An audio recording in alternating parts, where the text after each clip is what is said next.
ਬਾਣੀ ਗੁਰੂ ਗੁਰੂ ਹੈ ਬਾਣੀ, ਵਿੱਚ ਬਾਣੀ ਅੰਮ੍ਰਿਤ ਸਾਰੇ। ਗੁਰਬਾਣੀ ਕਹੈ ਸੇਵਕ ਜਨ ਮੰਨੈ, ਪਰਤਖ ਗੁਰੂ ਨਿਸਤਾਰੇ। ਧੁਰ ਕੀ ਬਾਣੀ ਆਈ, ਤਿਨ ਸਗਲੀ ਚਿੰਤ ਮਿਟਾਈ। ਦਇਆਲ ਪੁਰਖ ਮਿਹਰਬਾਨਾ, ਹਰ ਨਾਨਕ ਸਾਚ ਵਖਾਨਾ। 84 ਲੱਖ ਜੂਨ ਉਪਾਈ, ਮਾਨਸ ਕਉ ਪ੍ਰਭ ਦੀ ਵਡਿਆਈ। ਇਸ ਪੌੜੀ ਤੇ ਜੋ ਨਰ ਚੁਕੈ, ਆਏ ਜਾਏ ਦੁਖ ਪਾਏਦਾ। ਇਸ ਪੌੜੀ ਤੇ ਜੋ ਨਰ ਚੁਕੈ, ਆਏ ਜਾਏ ਦੁਖ ਪਾਏਦਾ। ਵਾਹਿਗੁਰੂ ਜੀ ਕਾ ਖਾਲਸਾ, ਵਾਹਿਗੁਰੂ ਜੀ ਕੀ ਫਤਿਹ। ਸਤਿਗੁਰਾਂ ਦੀ ਸਾਜੀ ਨਵਾਜੀ ਹੋਈ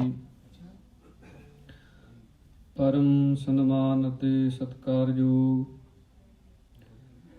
ਗੁਰੂ ਰੂਪ ਗੁਰੂ ਸਰੂਪ ਖਾਲਸਾ ਸਾਧ ਸੰਗਤ ਜੀਓ।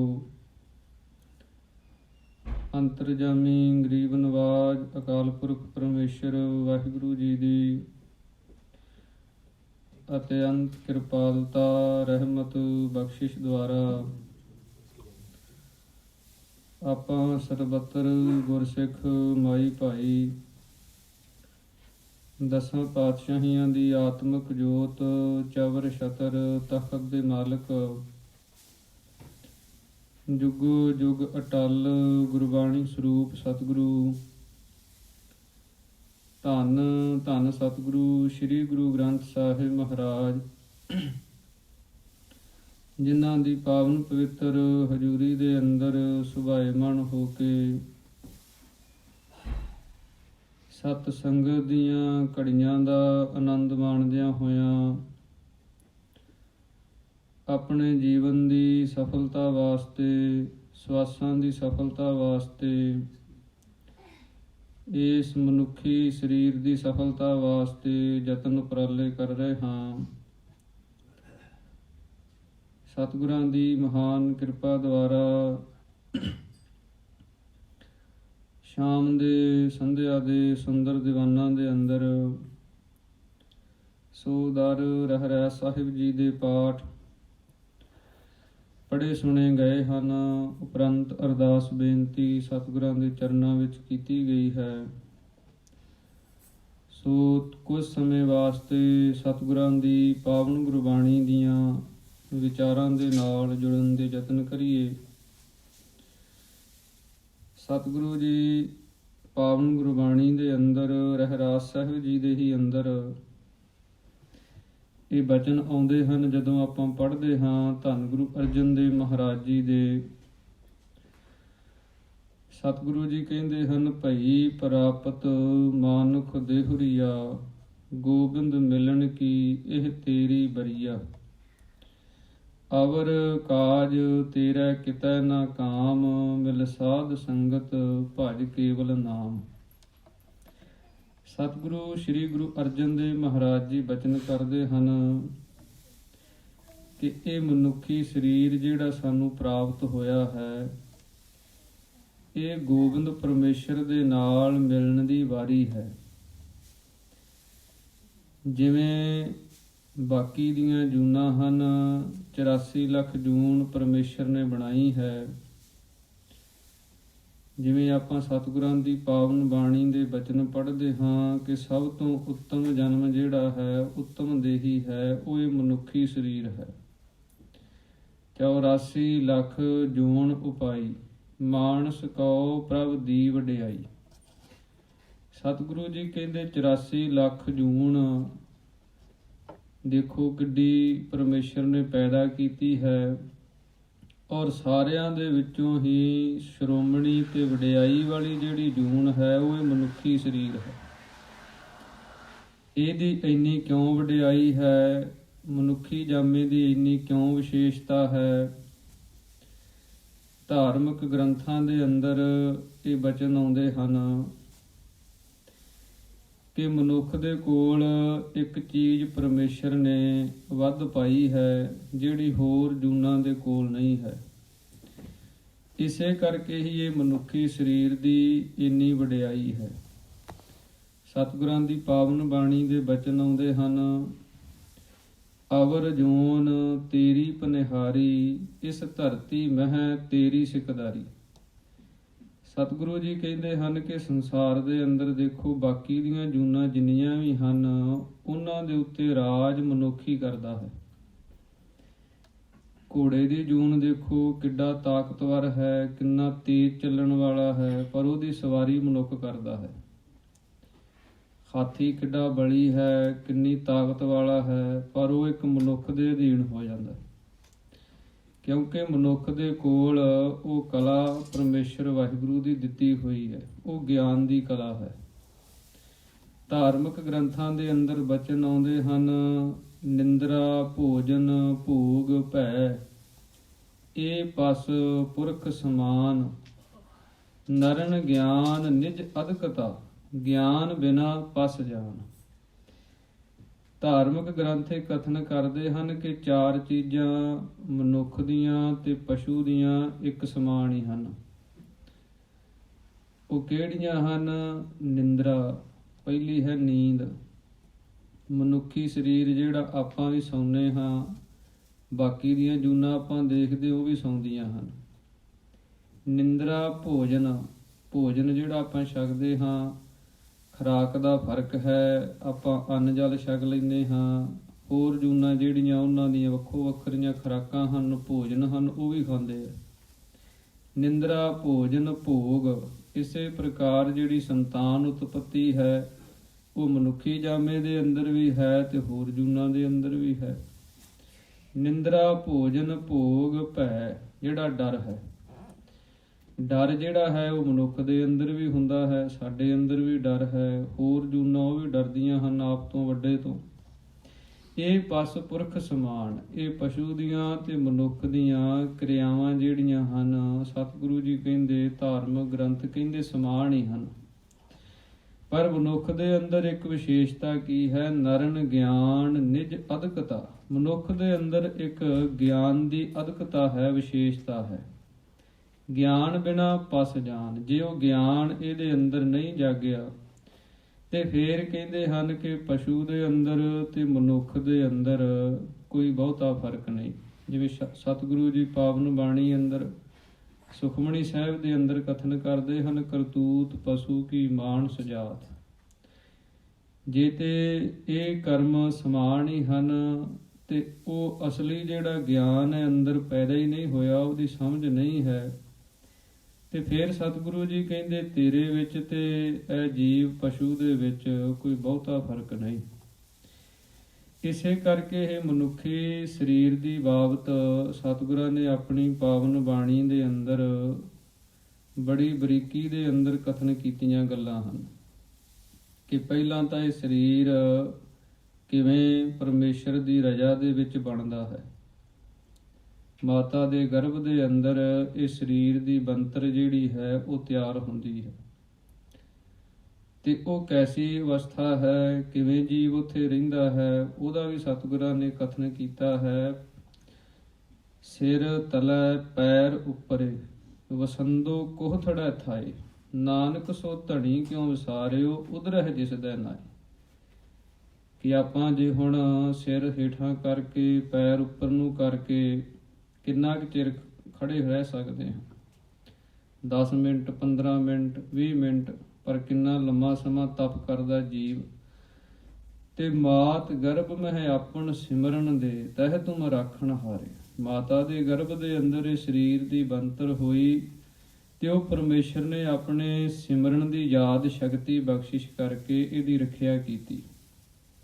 ਤੇ ਜਦੋਂ ਇਹ ਸੰਸਾਰ ਦੇ ਅੰਦਰ ਜਨਮ ਹੁੰਦਾ ਹੈ ਜੀਵ ਦਾ, ਜਨਮ ਦੇ ਸਮੇਂ ਇਹ ਸੰਸਾਰ ਦੇ ਅੰਦਰ ਜਦੋਂ ਜੀਵ ਆਉਂਦਾ ਹੈ ਤੇ ਸਤਿਗੁਰੂ ਜੀ ਕਹਿੰਦੇ ਅੰਦਰ ਤੇ ਪਰਮੇਸ਼ਰ ਦੇ ਨਾਮ ਦੇ ਨਾਲ ਲਿਵ ਲੱਗੀ ਹੁੰਦੀ ਹੈ, ਜੁੜਿਆ ਹੁੰਦਾ ਹੈ। ਤੇ ਆਪਾਂ ਵੇਖਦੇ ਹਾਂ ਕਿ ਜਦੋਂ ਬੱਚੇ ਦਾ ਜਨਮ ਹੁੰਦਾ ਉਹ ਰੋਂਦਾ ਹੈ, ਬੜੀ ਉੱਚੀ ਉੱਚੀ ਰੋਂਦਾ ਹੈ, ਚਾਂਗਰਾਂ ਮਾਰਦਾ ਹੈ, ਤੇ ਘਰ ਦੇ ਖੁਸ਼ੀ ਮਨਾਉਂਦੇ ਹਨ ਕਿ ਬੱਚਾ ਰੋ ਪਿਆ, ਇਹ ਤੰਦਰੁਸਤ ਹੈ। ਪਰ ਜਿਹੜੇ ਧਾਰਮਿਕ ਦੁਨੀਆ ਵਾਲੇ ਹਨ, ਪਰਮੇਸ਼ਰ ਦੀ ਬੰਦਗੀ ਅਧਿਆਤਮਕ ਪੱਖ ਦੇ ਹਨ, ਉਹ ਇਸ ਨੂੰ ਹੋਰ ਤਰੀਕੇ ਨਾਲ ਵੇਖਦੇ ਹਨ। ਭਾਈ ਗੁਰਦਾਸ ਸਾਹਿਬ ਜੀ ਆਪਣੀਆਂ ਵਾਰਾਂ ਦੇ ਅੰਦਰ ਕਥਨ ਕਰਦੇ ਹਨ ਕਿ ਬੱਚਾ ਰੋਂਦਾ ਕਿਉਂ ਹੈ ਜਨਮ ਸਮੇਂ। ਪਰਿਵਾਰ ਦੇ ਤੇ ਇਹ ਸੋਚਦੇ ਹਨ ਕਿ ਤੰਦਰੁਸਤ ਹੈ, ਇਹ ਰੋ ਪਿਆ ਹੈ। ਡਾਕਟਰ ਵੀ ਕਹਿੰਦੇ ਹਨ ਜੇ ਬੱਚਾ ਰੋ ਪਵੇ ਤੇ ਤੰਦਰੁਸਤ ਹੈ, ਕਿਉਂਕਿ ਉਹ ਸਰੀਰਕ ਤਲ ਤੱਕ ਵੇਖਦੇ ਹਨ ਕਿ ਸਰੀਰ ਤੰਦਰੁਸਤ ਹੈ। ਪਰ ਜਿੱਥੇ ਇਹ ਸਾਡਾ ਸਥੂਲ ਸਰੀਰ ਹੈ, ਜਿਹੜਾ ਸਾਨੂੰ ਦਿਸਦਾ ਹੈ, ਜਿਹਦੇ ਨਾਲ ਅਸੀਂ ਜੁੜੇ ਹੋਏ ਹਾਂ, ਪਰ ਇਹਦੇ ਤੋਂ ਅੱਗੇ ਵੀ ਇੱਕ ਦੁਨੀਆ ਹੈ ਅਧਿਆਤਮਕ ਦੀ, ਜਿੱਥੇ ਸਰੀਰ ਦਾ ਕੋਈ ਸੰਬੰਧ ਨਹੀਂ। ਤੇ ਭਾਈ ਗੁਰਦਾਸ ਸਾਹਿਬ ਜੀ ਕਥਨ ਕਰਦੇ ਹਨ, ਉਹ ਰੋਵੇ ਦੁੱਖ ਆਪਣਾ, ਹੱਸ ਹੱਸ ਗਾਵੇ ਸਭ ਪਰਿਵਾਰਾ। ਪਰਿਵਾਰ ਤੇ ਬੜੀਆਂ ਖੁਸ਼ੀਆਂ ਮਨਾਉਂਦਾ ਹੈ, ਬੜਾ ਹੱਸਦਾ ਹੈ, ਬੜੇ ਤਰ੍ਹਾਂ ਤਰ੍ਹਾਂ ਦੇ ਸ਼ਗਨ ਕਰਦਾ ਹੈ। ਪਰ ਭਾਈ ਗੁਰਦਾਸ ਜੀ ਕਹਿੰਦੇ ਉਹ ਆਪਣਾ ਦੁੱਖ ਰੋ ਰਿਹਾ ਹੈ। ਉਹਦਾ ਦੁੱਖ ਕੀ ਹੈ ਕਿ ਉਹਦੀ ਲਿਵ ਟੁੱਟ ਗਈ। ਆਨੰਦ ਸਾਹਿਬ ਬਾਣੀ ਦੇ ਅੰਦਰ ਧੰਨ ਗੁਰੂ ਅਮਰਦਾਸ ਮਹਾਰਾਜ ਕਥਨ ਕਰਦੇ ਹਨ, ਲਿਵ ਛੁੜਕੀ ਲੱਗੀ ਤ੍ਰਿਸ਼ਨਾ, ਮਾਇਆ ਅਮਰ ਵਰਤਾਇਆ।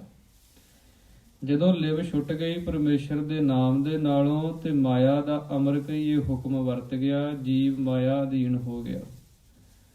ਫਿਰ ਵੇਖੋ ਜਦੋਂ ਬੱਚਾ ਹੁੰਦਾ ਉਹਨੂੰ ਕੋਈ ਸਮਝ ਨਹੀਂ ਹੁੰਦੀ, ਕੋਈ ਉਸ ਨੂੰ ਸੰਸਾਰ ਬਾਰੇ ਪਤਾ ਨਹੀਂ ਹੁੰਦਾ।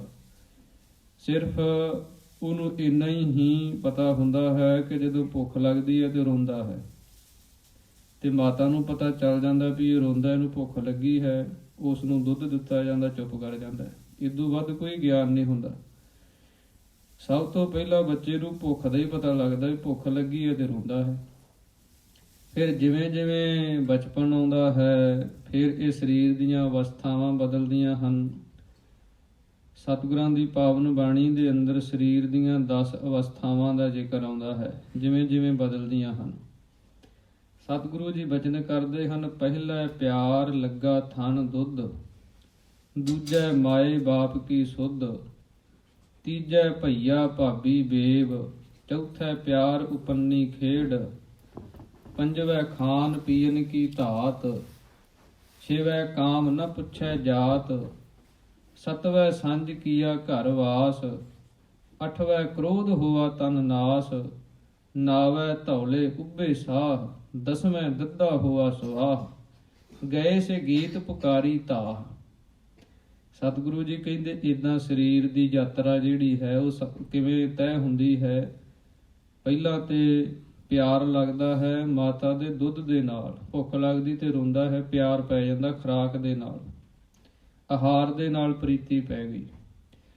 ਪਹਿਲਾ ਪਿਆਰ ਲੱਗਾ ਥਣ ਦੁੱਧ, ਦੂਜਾ ਮਾਏ ਬਾਪ ਕੀ ਸੁਧ। ਅਗਲਾ ਸਭ ਤੋਂ ਪਹਿਲਾ ਰਿਸ਼ਤਾ ਜਿਹੜਾ ਬੱਚਾ ਆਪਣੇ ਜੀਵਨ ਦੇ ਵਿੱਚ ਸਮਝਦਾ ਹੈ ਉਹ ਮਾਤਾ ਪਿਤਾ ਦਾ ਹੈ। ਸਭ ਤੋਂ ਪਹਿਲੇ ਰਿਸ਼ਤੇ ਦੇ ਨਾਲ ਜੁੜਦਾ ਹੈ ਤੇ ਉਹ ਮਾਤਾ ਪਿਤਾ ਦੇ ਨਾਲ।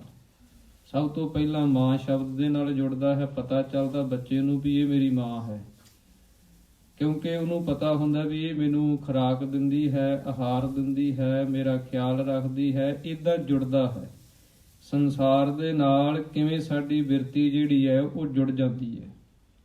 ਸਭ ਤੋਂ ਪਹਿਲਾ ਰਿਸ਼ਤਾ ਮਾਤਾ ਤੇ ਪਿਤਾ ਦਾ, ਇਹਦੇ ਨਾਲ ਬੱਚੇ ਦਾ ਸੰਬੰਧ ਜੁੜਦਾ ਹੈ ਤੇ ਇਹ ਮੇਰੀ ਮਾਂ ਹੈ, ਇਹ ਮੇਰਾ ਪਿਤਾ ਹੈ। ਫਿਰ ਅੱਗੇ ਸੰਬੰਧ ਕੀ ਜੁੜਦਾ ਹੈ? ਤੀਜਾ ਭਈਆ ਭਾਬੀ ਵੇਵ। ਤੀਜਾ ਰਿਸ਼ਤਾ ਕੀ ਜੁੜਦਾ ਹੈ ਕਿ ਇਹ ਮੇਰੀ ਭੈਣ ਹੈ, ਇਹ ਮੇਰਾ ਭਰਾ ਹੈ। ਜਿਵੇਂ ਜਿਵੇਂ ਸੁਰਤ ਜਿਹੜੀ ਸੰਭਲਦੀ ਜਾਂਦੀ ਹੈ, ਸਰੀਰ ਦੇ ਵਿੱਚ ਤਾਕਤ ਆਉਂਦੀ ਜਾਂਦੀ ਹੈ, ਉਵੇਂ ਉਵੇਂ ਰਿਸ਼ਤੇਦਾਰੀਆਂ ਦੇ ਨਾਲ ਜੁੜਦਾ ਜਾਂਦਾ ਹੈ। ਤੀਜਾ ਭਈਆ ਭਾਬੀ ਬੇਬ। ਬੇਬ ਕਹਿੰਦੇ ਹਨ ਭੈਣ ਨੂੰ, ਭਾਬੀ ਕਹਿੰਦੇ ਹਨ ਭਰਜਾਈ ਨੂੰ। ਇਸੇ ਪ੍ਰਕਾਰ ਭਈਆ ਭਰਾ, ਇਹਨਾਂ ਦੇ ਨਾਲ ਜੁੜ ਜਾਂਦਾ ਹੈ। ਚੌਥਾ ਪਿਆਰ ਉਪੰਨੀ ਖੇਡ। ਜਦੋਂ ਚੌਥੀ ਅਵਸਥਾ ਆਉਂਦੀ ਹੈ ਫਿਰ ਖੇਡਾਂ ਦੇ ਨਾਲ। ਬਚਪਨ ਦੇ ਵਿੱਚ ਬੱਚੇ ਨੂੰ ਆਪਾਂ ਦੇਖਦੇ ਹਾਂ ਖਿਡੌਣੇ ਲੈ ਕੇ ਦਿੰਦੇ ਹਾਂ, ਤਰ੍ਹਾਂ ਤਰ੍ਹਾਂ ਦੀਆਂ ਬਾਜ਼ੀਆਂ ਲੈ ਕੇ ਦਿੰਦੇ ਹਾਂ, ਕਿਤੇ ਕਾਰ ਲੈ ਕੇ ਦਿੰਦੇ ਹਾਂ, ਜਹਾਜ਼ ਲੈ ਕੇ ਦਿੰਦੇ ਹਾਂ ਖੇਡਣ ਵਾਸਤੇ, ਕਿਉਂਕਿ ਉਹਦੀ ਪ੍ਰੀਤੀ, ਉਹਦਾ ਜਿਹੜਾ ਪ੍ਰੇਮ ਹੈ ਨਾ, ਉਹ ਖੇਡ ਦੇ ਨਾਲ ਪਿਆ ਹੁੰਦਾ। ਚੌਥਾ ਪਿਆਰ ਉਪੰਨੀ ਖੇਡ। ਪੰਜਵੇਂ ਖਾਣ ਪੀਣ ਕੀ ਧਾਤ। ਅਗਲੀ ਜਿਹੜੀ ਸਰੀਰ ਦੀ ਅਵਸਥਾ ਆਉਂਦੀ ਹੈ, ਬਚਪਨ ਲੰਘ ਜਾਂਦਾ, ਜਵਾਨੀ ਆ ਜਾਂਦੀ ਹੈ। ਜਵਾਨੀ ਦੇ ਵਿੱਚ ਕੀ ਹੁੰਦਾ? ਖਾਣਾ ਪੀਣਾ। ਖਾਣ ਪੀਣ ਦੇ ਦਿਨ ਹਨ, ਚੰਗੀਆਂ ਚੀਜ਼ਾਂ ਖਾਣ ਦਾ ਸ਼ੌਕੀਨ ਬਣਦਾ ਹੈ, ਦੁੱਧ ਮਲਾਈਆਂ ਖਾਂਦਾ ਹੈ, ਹੋਰ ਤਰ੍ਹਾਂ ਤਰ੍ਹਾਂ ਦੀਆਂ ਚੀਜ਼ਾਂ ਖਾਂਦਾ ਹੈ, ਕਿਉਂਕਿ ਉਮਰ ਹੀ ਖਾਣ ਪੀਣ ਵਾਲੀ ਹੈ। ਪੰਜਵੇਂ ਖਾਣ ਪੀਣ ਕੀ ਧਾਤ। ਛੇਵੇਂ ਕਾਮ ਨਾ ਪੁੱਛੈ ਜਾਤ। ਫਿਰ ਇਹ ਵਿਕਾਰ ਕਦੋਂ ਚਿੰਬੜਦੇ ਆ ਕੇ, ਕਦੋਂ? ਫਿਰ ਸਭ ਤੋਂ ਪਹਿਲਾਂ ਜੀਵ ਕਾਮ ਅਧੀਨ ਹੁੰਦਾ। ਛੇਵੇਂ ਕਾਮ ਨਾ ਪੁੱਛੈ ਜਾਤ। ਫਿਰ ਜਦੋਂ ਜਵਾਨੀ ਦੇ ਵਿੱਚ ਆਉਂਦਾ ਹੈ, ਤਰ੍ਹਾਂ ਤਰ੍ਹਾਂ ਦੀਆਂ ਚੀਜ਼ਾਂ ਖਾਂਦਾ ਹੈ, ਜਵਾਨੀ ਦਾ ਜ਼ੋਰ ਆਉਂਦਾ ਹੈ ਤੇ ਵਿਕਾਰ ਫੁਰਦੇ। ਫਿਰ ਛਿਵੈ ਕਾਮ ਨਾ ਪੁੱਛੈ ਜਾਤ। ਫਿਰ ਕੀ ਹੁੰਦਾ ਹੈ? ਜਦੋਂ ਵਿਕਾਰ ਫੁਰਦੇ ਹੈ, ਸਰੀਰ ਦੀ ਅਵਸਥਾ ਬਣਦੀ ਹੈ, ਜਵਾਨ ਹੁੰਦਾ ਹੈ, ਫਿਰ ਮਾਤਾ ਪਿਤਾ ਕਹਿੰਦੇ ਹੁਣ ਉਹਦਾ ਵਿਆਹ ਕਰ ਦਿਓ। ਸਤਵੈ ਸਾਂਝ ਕੀਆ ਘਰ ਵਾਸ। ਫਿਰ ਕੀ ਹੁੰਦਾ? ਘਰ-ਬਾਰ ਵਾਲਾ ਬਣ ਜਾਂਦਾ ਹੈ, ਕਬੀਲਦਾਰ ਬਣ ਜਾਂਦਾ ਹੈ। ਕਬੀਲਦਾਰ ਬਣ ਕੇ ਕੀ ਕਰਦਾ ਹੈ? ਸਾਂਝ ਕੀਆ ਘਰ ਵਾਸ। ਘਰ ਦੇ ਵਿੱਚ ਚੀਜ਼ਾਂ ਵਸਤੂਆਂ ਇਕੱਠੀਆਂ ਕਰਨ ਲੱਗ ਜਾਂਦਾ, ਜੋੜਨ ਲੱਗ ਜਾਂਦਾ ਹੈ। ਇਸੇ ਦਾ ਨਾਮ ਹੀ ਕਬੀਲਦਾਰੀ ਹੈ। ਘਰ ਬਣਾਉਣਾ, ਘਰ ਦੀਆਂ ਵਸਤੂਆਂ ਬਣਾਉਣੀਆਂ, ਲੋੜਾਂ ਪੂਰੀਆਂ ਕਰਨੀਆਂ, ਕੰਮਕਾਰ ਕਰਨੇ, ਇਸ ਪ੍ਰਕਾਰ ਘਰ-ਬਾਰ ਹੀ ਬਣ ਜਾਂਦਾ ਹੈ। ਅੱਠਵਾਂ ਕ੍ਰੋਧ ਹੋਵਾ ਤਨ ਨਾਸ। ਫਿਰ ਕ੍ਰੋਧ ਚ ਕਿਵੇਂ ਚਿੰਬੜਦਾ ਹੈ? ਜਦੋਂ ਇੰਨਾ ਕੁਝ ਮਨੁੱਖ ਇਕੱਠਾ ਕਰਦਾ, ਕਬੀਲਦਾਰੀ ਦੇ ਅੰਦਰ ਕੰਮਕਾਰ ਕਰਦਾ, ਪੈਸਾ ਜੋੜਦਾ, ਚੀਜ਼ਾਂ ਬਣਾਉਂਦਾ, ਫਿਰ ਜਦੋਂ ਉਹ ਚੀਜ਼ਾਂ ਖਰਾਬ ਹੁੰਦੀਆਂ ਹਨ, ਉਹ ਨੁਕਸਾਨ ਕਰਦੀਆਂ ਹਨ, ਫਿਰ ਕ੍ਰੋਧੀ ਹੁੰਦਾ। ਫਿਰ ਅੰਦਰ ਕ੍ਰੋਧ ਪੈਦਾ ਹੁੰਦਾ ਕਿ ਮੈਂ ਇੰਨਾ ਕੁਝ ਕੀਤਾ, ਇੰਨਾ ਬਣਾਇਆ, ਇੰਨਾ ਇਕੱਠਾ ਕੀਤਾ, ਇਹ ਨੁਕਸਾਨ ਹੋ ਗਿਆ। ਫਿਰ ਅੰਦਰ ਕ੍ਰੋਧ ਜਿਹੜਾ, ਗੁੱਸਾ ਜਿਹੜਾ, ਉਹ ਪੈਦਾ ਹੁੰਦਾ। ਉਹਦੇ ਨਾਲ ਕੀ ਹੁੰਦਾ? ਸਰੀਰ ਜਿਹੜਾ ਉਹ ਦੁਖੀ ਹੁੰਦਾ, ਮਨ ਜਿਹੜਾ ਹੈ ਕ੍ਰੋਧ ਦੀ ਅੱਗ ਦੇ ਵਿੱਚ ਸੜਦਾ ਹੈ। ਅੱਠਵਾਂ ਕ੍ਰੋਧ ਹੋਵਾ ਤਨ ਨਾਸ। ਨਾਵੈ ਧੌਲੇ ਉੱਭੇ ਸਾ। ਫਿਰ ਨੌਵੀਂ ਅਵਸਥਾ ਕੀ ਆਉਂਦੀ ਹੈ? ਫਿਰ ਜਵਾਨੀ ਵੀ ਲੰਘ ਗਈ, ਘਰ-ਬਾਰੀ ਵੀ ਹੋ ਗਿਆ, ਕਬੀਲਦਾਰੀ ਲੰਘ ਗਈ, ਬੱਚੇ ਵੀ ਵਿਆਹ ਦਿੱਤੇ। ਫਿਰ ਕੀ ਹੁੰਦਾ? ਫਿਰ ਕੇਸ ਜਿਹੜੇ ਆ ਧੌਲੇ ਆ ਜਾਂਦੇ ਆ। ਫਿਰ ਉਹ ਜਿਹੜੇ ਕਾਲੇ ਕੇਸ ਹਨ, ਉਹ ਚਿੱਟਿਆਂ ਦੇ ਵਿੱਚ ਤਬਦੀਲ ਹੋ ਜਾਂਦੇ ਆ। ਸਰੀਰ ਜਿਹੜਾ ਕਮਜ਼ੋਰ ਹੋਣ ਲੱਗ ਜਾਂਦਾ, ਬੁਢੇਪਾ ਆ ਜਾਂਦਾ ਹੈ। ਨਾਵੈ ਧੌਲੇ ਉੱਭੇ ਸਾਹ। ਦਸਵੇਂ ਦੱਧਾ ਹੋਵਾ ਸਵਾ। ਫਿਰ ਅਖੀਰਲੀ ਅਵਸਥਾ ਕੀ ਹੈ? ਸਵਾਹ ਬਣ ਜਾਂਦਾ ਹੈ। ਭਾਵ ਕੀ ਹੈ? ਕਾਲ ਅਧੀਨ ਹੋ ਜਾਂਦਾ ਹੈ। ਫਿਰ ਉਹ ਸਵਾਹ ਜਿਹੜੀ ਹੈ, ਪੰਜ ਤੱਤ ਜਿਹੜੇ ਸਰੀਰ ਬਣਿਆ ਸੀ, ਤੱਤਾਂ 'ਚ ਮਿਲ ਜਾਂਦੇ ਹੈ ਤੇ ਵਜੂਦ ਖਤਮ ਹੋ ਜਾਂਦਾ ਹੈ। ਸੋ ਇਹ ਸਾਰੀ ਹੀ ਯਾਤਰਾ ਦੇ ਅੰਦਰ ਸਤਿਗੁਰੂ ਜੀ ਕਹਿੰਦੇ ਫਿਰ ਸਫਲਤਾ ਕਿਵੇਂ ਹੋਵੇ ਮਨੁੱਖ ਦੀ, ਇਹ ਮਨੁੱਖੀ ਸਰੀਰ ਸਫਲ ਕਿਵੇਂ ਕੀਤਾ ਜਾ ਸਕੇ। ਜਿਹਨੂੰ ਸਤਿਗੁਰਾਂ ਨੇ ਆਖਿਆ ਨਾ ਕਿ ਸਫਲ ਭਈ ਸਫਲ ਯਾਤਰਾ, ਇਹ ਮਨੁੱਖੀ ਸਰੀਰ ਦੀ ਯਾਤਰਾ ਸਫਲੀ ਕਿਵੇਂ ਕੀਤੀ ਜਾਵੇ। ਤੇ ਉਹਦੇ ਵਾਸਤੇ ਸਤਿਗੁਰੂ ਜੀ ਬਚਨ ਕਰਦੇ ਹਨ ਕਿ ਇਹ ਸਰੀਰ ਦੁਆਰਾ ਪਰਮੇਸ਼ਰ ਦੀ ਭਗਤੀ ਕਰੇ ਜੀਵ, ਨਾਮ ਜਪੇ। ਜੇ ਤੇ ਪਰਮੇਸ਼ਰ ਦੇ ਨਾਮ ਦੇ ਨਾਲ ਜੁੜਿਆ ਹੈ, ਬਚਪਨ ਤੋਂ ਲੈ ਕੇ ਮਾਤਾ ਪਿਤਾ ਨੇ ਜੋੜ ਦਿੱਤਾ, ਜਵਾਨੀ ਦੇ ਅੰਦਰ ਦੋਸਤਾਂ ਮਿੱਤਰਾਂ ਨੇ, ਚੰਗੀ ਸੰਗਤ ਨੇ ਪਰਮੇਸ਼ਰ ਦੇ ਨਾਮ ਨਾਲ ਜੋੜੀ ਰੱਖਿਆ, ਅੱਗੇ ਘਰ-ਬਾਰੀ ਬਣ ਕੇ ਵੀ ਗੁਰੂ ਦੇ ਭਰੋਸੇ ਤੇ ਗੁਰੂ ਦੇ ਭਾਣੇ ਦੇ ਵਿੱਚ ਰਹਿ ਕੇ ਜ਼ਿੰਦਗੀ ਬਤੀਤ ਕੀਤੀ, ਨਿਤਨੇਮੀ ਰਿਹਾ, ਬਾਣੀ ਪੜ੍ਹਦਾ ਰਿਹਾ, ਨਾਮ ਸਿਮਰਨ ਕਰਦਾ ਰਿਹਾ ਤੇ ਅਖੀਰਲੇ ਸਵਾਸਾਂ ਤੱਕ ਵੀ ਪਰਮੇਸ਼ਰ ਦੇ ਨਾਮ ਦੇ ਨਾਲ, ਚੰਗੀ ਸੰਗਤ ਦੇ ਨਾਲ ਜੁੜਿਆ ਰਿਹਾ ਤੇ ਜੀਵਨ ਸਫਲ ਹੋ ਗਿਆ। ਸੋ ਇਸ ਕਰਕੇ ਇਤਿਹਾਸ ਦੇ ਅੰਦਰ ਵੀ ਇੱਕ ਘਟਨਾ ਆਉਂਦੀ ਹੈ। ਬੜੇ ਮਹਾਨ ਗੁਰੂ ਕੇ ਸਿੱਖ ਹੋਏ ਹਨ, ਜਿਨ੍ਹਾਂ ਦਾ ਜ਼ਿਕਰ ਆਪਾਂ ਪੜ੍ਹਦੇ ਹਾਂ। ਬਾਬਾ ਬੁੱਢਾ ਸਾਹਿਬ ਜੀ, ਉਹ ਸਭ ਤੋਂ ਪਹਿਲਾਂ ਸ੍ਰੀ ਗੁਰੂ ਨਾਨਕ ਦੇਵ ਮਹਾਰਾਜ ਸੱਚੇ ਪਾਤਸ਼ਾਹ ਜੀ ਦੀ ਸ਼ਰਨ ਦੇ ਵਿੱਚ ਆਏ ਸਨ। ਤੇ ਉਹਨਾਂ ਦਾ ਨਾਮ ਬਾਬਾ ਬੁੱਢਾ ਜੀ ਕਿਵੇਂ ਪੈ ਗਿਆ? ਕਿਉਂਕਿ ਬੜੀ ਛੋਟੀ ਅਵਸਥਾ ਦੇ ਵਿੱਚ ਸਨ, ਬੱਚਿਆਂ ਦੀ ਬਚਪਨ ਦੀ ਅਵਸਥਾ ਦੇ ਵਿੱਚ ਸਨ ਤੇ ਮੱਝਾਂ ਚਾਰਦੇ ਸਨ। ਸਤਿਗੁਰੂ ਗੁਰੂ ਨਾਨਕ ਪਾਤਸ਼ਾਹ ਮਹਾਰਾਜ ਇਹਨਾਂ ਦੇ ਨਗਰ ਦੇ ਵਿੱਚ ਦੀ ਲੰਘਦੇ ਹੋਏ ਬਾਰ-ਬਾਰ ਜਾ ਕੇ ਇੱਕ ਰੁੱਖ ਦੇ ਹੇਠਾਂ ਬੈਠੇ ਤੇ ਬਾਬਾ ਬੁੱਢਾ ਸਾਹਿਬ ਜੀ ਬਚਪਨ ਦੀ ਅਵਸਥਾ ਦੇ ਵਿੱਚ ਕੀ ਵੇਖਦੇ ਆ ਕਿ ਤਿੰਨ ਫਕੀਰ ਬੈਠੇ ਹਨ, ਅੱਖਾਂ ਬੰਦ ਹਨ, ਆਪਣੀ ਮਸਤੀ ਦੇ ਵਿੱਚ ਕੁਝ ਗਾਉਂਦੇ ਹਨ, ਸ਼ਬਦ ਪੜ੍ਹਦੇ ਹਨ। ਤੇ ਬਾਬਾ ਬੁੱਢਾ ਸਾਹਿਬ ਜੀ ਨੂੰ ਉਹ ਸ਼ਬਦ ਸੁਣ ਕੇ ਆਨੰਦ ਆਉਂਦਾ, ਰਸ ਆਉਂਦਾ ਤੇ ਕੋਲੇ ਜਾ ਕੇ ਬੈਠ ਗਏ, ਸਤਿਗੁਰਾਂ ਦੇ ਦਰਸ਼ਨ ਕੀਤੇ। ਤੇ ਸਤਿਗੁਰੂ ਜੀ ਕਹਿਣ ਲੱਗੇ ਕਿ ਬੱਚੇ ਕਿਵੇਂ ਆਇਆ? ਬਾਲਕਿਆ ਦੱਸ ਕਿਸ ਵਾਸਤੇ ਬੈਠਾ ਹੈ? ਤੇ ਕਹਿਣ ਲੱਗਿਆ ਜੀ ਮੈਨੂੰ ਮੌਤ ਤੋਂ ਬਹੁਤ ਡਰ ਲੱਗਦਾ ਹੈ। ਸਤਿਗੁਰੂ ਜੀ ਕਹਿਣ ਲੱਗੇ ਕਿ ਤੇਰੀ ਤੇ ਖਾਣ ਪੀਣ ਦੇ ਦਿਨ ਹੈ, ਤੇਰੀ ਉਮਰ ਬੜੀ ਛੋਟੀ ਹੈ, ਤੈਨੂੰ ਇਹ ਮੌਤ ਤੋਂ ਹੁਣੇ ਡਰ ਕਿਵੇਂ ਲੱਗਣ ਲੱਗ ਪਿਆ? ਕਹਿਣ ਲੱਗਿਆ ਜੀ ਮੈਂ ਦੇਖਿਆ ਕਿ ਇੱਥੇ ਸਾਡੇ ਨਗਰ ਦੇ ਵਿੱਚ ਇੱਕ ਸਮੇਂ ਫੌਜ ਆਈ ਸੀ ਰਾਜੇ ਦੀ, ਤੇ ਜਦੋਂ ਰਾਜੇ ਦੀ ਫੌਜ ਆਉਂਦੀ ਹੈ ਤੇ ਉਹ ਆਪੋ ਆਪਣੇ ਪ੍ਰਬੰਧ ਵਾਸਤੇ ਫਿਰ ਉਹ ਫਸਲਾਂ ਨੂੰ ਉਜਾੜ ਦਿੰਦੀ ਹੈ। ਕੱਚੀ ਹੋਵੇ ਪੱਕੀ ਹੋਵੇ ਫਸਲ ਉਹਨਾਂ ਨੇ ਵੱਢ ਦੇਣੀ ਹੈ, ਕਿਉਂਕਿ ਫੌਜ ਦਾ ਪ੍ਰਬੰਧ ਕਰਨਾ ਹੈ। ਤੇ ਮੈਂ ਮਹਾਰਾਜ ਜਦੋਂ ਵੇਖਿਆ ਵੀ ਇਹਨਾਂ ਨੇ ਕੋਈ ਲਿਹਾਜ਼ ਨਹੀਂ ਕੀਤਾ, ਨਾ ਕੱਚੀ ਫਸਲ ਦਾ ਕੀਤਾ, ਨਾ ਪੱਕੀ ਦਾ ਕੀਤਾ, ਨਾ ਜਿਹੜੀ ਅੱਧ ਵਿਚਾਲੇ ਹੈ ਕੱਚ ਪੱਕ ਦੇ ਅੰਦਰ ਉਹਦਾ ਲਿਹਾਜ਼ ਕੀਤਾ, ਵੱਢ ਦਿੱਤੀ ਹੈ। ਕਿਸੇ ਦਾ ਜ਼ੋਰ ਨਹੀਂ ਚੱਲਿਆ। ਇਸੇ ਤਰ੍ਹਾਂ ਹੀ ਮੌਤ ਕਰਦੀ ਹੋਏਗੀ ਵੀ ਕਿਸੇ ਨੂੰ ਬਚਪਨ ਦੇ ਵਿੱਚ ਲੈ ਜਾਏ, ਕਿਸੇ ਨੂੰ ਬੁਢੇਪੇ 'ਚ ਲੈ ਜਾਏ, ਕਿਸੇ ਨੂੰ ਜਵਾਨੀ 'ਚ ਲੈ ਜਾਏ, ਉਹਦੇ ਕਿਹਦਾ ਜ਼ੋਰ ਚੱਲਦਾ ਹੈ? ਕਿਉਂਕਿ ਮੌਤ ਦੇ ਉੱਤੇ ਤੇ ਕਿਸੇ ਦਾ ਜ਼ੋਰ ਨਹੀਂ ਨਾ ਚੱਲਦਾ। ਨਹਿ ਬਾਰਕ ਨਹਿ ਜੋਬਨ ਨਹਿ ਬਿਰਧੀ ਕਛ ਬੰਦ, ਉਹ ਬੇਰਾ ਨਹਿ ਬੂਝੀਐ ਜੋ ਆਏ ਪਰੈ ਜਮ ਫੰਦ। ਜਦੋਂ ਇਹ ਜਵਾਬ ਦਿੱਤਾ ਤੇ ਸਤਿਗੁਰੂ ਜੀ ਕਹਿਣ ਲੱਗੇ ਵੀ ਤੂੰ ਬੱਚਾ ਨਹੀਂ, ਤੂੰ ਤੇ ਬੁੱਢਾ ਹੈ। ਤੇਰੀ ਸਰੀਰਕ ਅਵਸਥਾ ਭਾਵੇਂ ਬੱਚਿਆਂ ਦੀ ਹੈ, ਪਰ ਤੇਰੀ ਜਿਹੜੀ ਆਤਮਿਕ ਅਵਸਥਾ ਹੈ ਨਾ ਉਹ ਬੁੱਢਿਆਂ ਵਾਲੀ ਹੈ। ਉਦੋਂ ਤੋਂ ਨਾਮ ਫਿਰ ਬੂੜੇ ਤੋਂ ਬੁੱਢਾ ਬਣ ਗਿਆ ਸੀ। ਸੋ ਇਸ ਪ੍ਰਕਾਰ ਫਿਰ ਬਾਬਾ ਬੁੱਢਾ ਸਾਹਿਬ ਜੀ ਦੇ ਉੱਤੇ ਸਤਿਗੁਰਾਂ ਨੇ ਬਖਸ਼ਿਸ਼ਾਂ ਕੀਤੀਆਂ। 6 ਸਰੂਪਾਂ ਤੱਕ, 6ਵੇਂ ਜਾਮੇ ਤੱਕ ਮੇਰੀ ਪੀਰੀ ਦੇ ਮਾਲਕ ਧੰਨ ਗੁਰੂ ਹਰਗੋਬਿੰਦ ਸਾਹਿਬ ਮਹਾਰਾਜ ਤੱਕ ਉਹਨਾਂ ਨੇ ਦਰਸ਼ਨ ਕੀਤੇ। 5 ਸਤਿਗੁਰਾਂ ਨੂੰ ਰਾਜ ਤਿਲਕ ਗੁਰਤਾ ਗੱਦੀ ਦਾ ਦਿੰਦੇ ਰਹੇ। ਸੋ ਇਸ ਪ੍ਰਕਾਰ ਇਹ ਮਨੁੱਖੀ ਸਰੀਰ ਜਿਹੜਾ ਸਾਨੂੰ ਪ੍ਰਾਪਤ ਹੋਇਆ ਹੈ, ਮਨੁੱਖੀ ਜਾਮਾ ਸਾਨੂੰ ਪ੍ਰਾਪਤ ਹੋਇਆ ਹੈ, ਇਹਦੀ ਸਫਲਤਾ ਸਤਿਗੁਰੂ ਜੀ ਕਹਿੰਦੇ ਨਾਮ ਦੁਆਰਾ ਹੀ ਹੋਣੀ ਹੈ। ਜੇ ਨਾਮ ਨਹੀਂ ਜਪਿਆ ਇਹ ਮਨੁੱਖੀ ਸਰੀਰ ਦੁਆਰਾ ਤੇ ਚਾਹੇ ਆਪਾਂ ਜਿੰਨੇ ਮਰਜ਼ੀ ਕਰਮ ਕਰੀ ਚੱਲੀਏ ਉਹ ਸਫਲੇ ਨਹੀਂ ਹੁੰਦੇ। ਜਿਵੇਂ ਜਿਹੜੇ ਸਾਧੂ ਮਹਾਤਮਾ ਹਨ, ਬੰਦਗੀ ਕਰਨ ਵਾਲੇ, ਉਹ ਉਦਾਹਰਨ ਦਿੰਦੇ ਹੈ। ਉਹ ਕਹਿੰਦੇ ਹਨ ਕਿ ਜਿਵੇਂ ਆਪਾਂ ਮਾਇਆ ਨੂੰ ਦੇਖਦੇ ਹਾਂ ਜਾਂ ਗਿਣਤੀ ਦੇਖਦੇ ਹਾਂ, 10 ਅੰਕ ਦੇਖਦੇ ਹਾਂ, 100 ਅੰਕ ਹੈ, 1000 ਅੰਕ ਹੈ। ਜੇ 100 ਅੰਕ ਹੈ ਤੇ ਉਹਦੇ ਅੱਗੇ 1 ਲੱਗਿਆ ਤੇ ਮਗਰ 2 ਜ਼ੀਰੋਆਂ ਹਨ।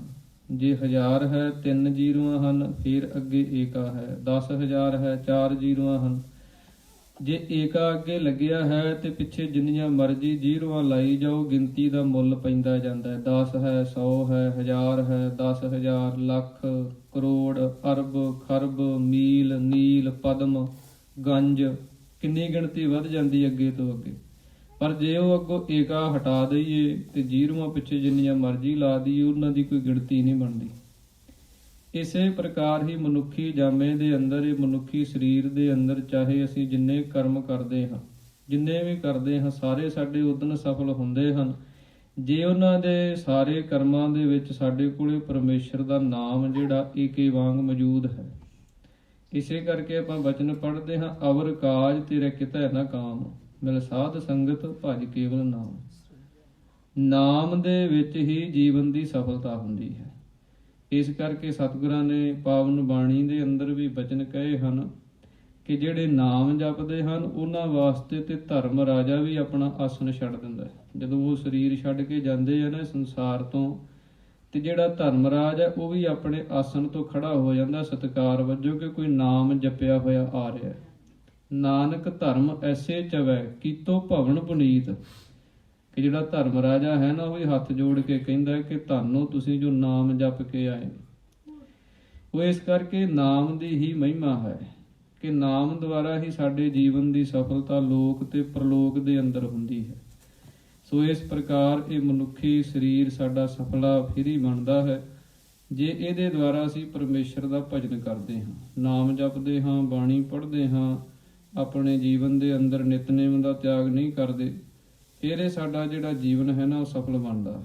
ਸੋ ਇਸ ਪ੍ਰਕਾਰ ਸਤਿਗੁਰੂ ਸ੍ਰੀ ਗੁਰੂ ਗ੍ਰੰਥ ਸਾਹਿਬ ਮਹਾਰਾਜ ਜੀ ਦੀ ਪਾਵਨ ਬਾਣੀ ਦੀਆਂ ਇਹ ਵਿਚਾਰਾਂ ਹਨ ਜੋ ਆਪਾਂ ਸੰਗਤ ਰੂਪ ਦੇ ਅੰਦਰ ਰਲ ਮਿਲ ਕੇ ਸਾਂਝੀਆਂ ਕੀਤੀਆਂ ਹਨ। ਸੋ ਇੰਨੀਆਂ ਕੁ ਬੇਨਤੀਆਂ ਆਪ ਸੰਗਤ ਨੇ ਪ੍ਰਵਾਨ ਕਰਨੀਆਂ ਜੀ। ਭੁੱਲ ਚੁੱਕ ਦੀ ਮਾਫੀ। ਹੁਣ ਆਓ ਸ਼ਬਦ ਕੀਰਤਨ ਦੇ ਨਾਲ ਜੁੜਨ ਦੇ ਯਤਨ ਕਰੀਏ। ਬੁਲਾਓ ਫਤਿਹ ਆਖੋ ਜੀ। ਵਾਹਿਗੁਰੂ ਜੀ ਕਾ ਖਾਲਸਾ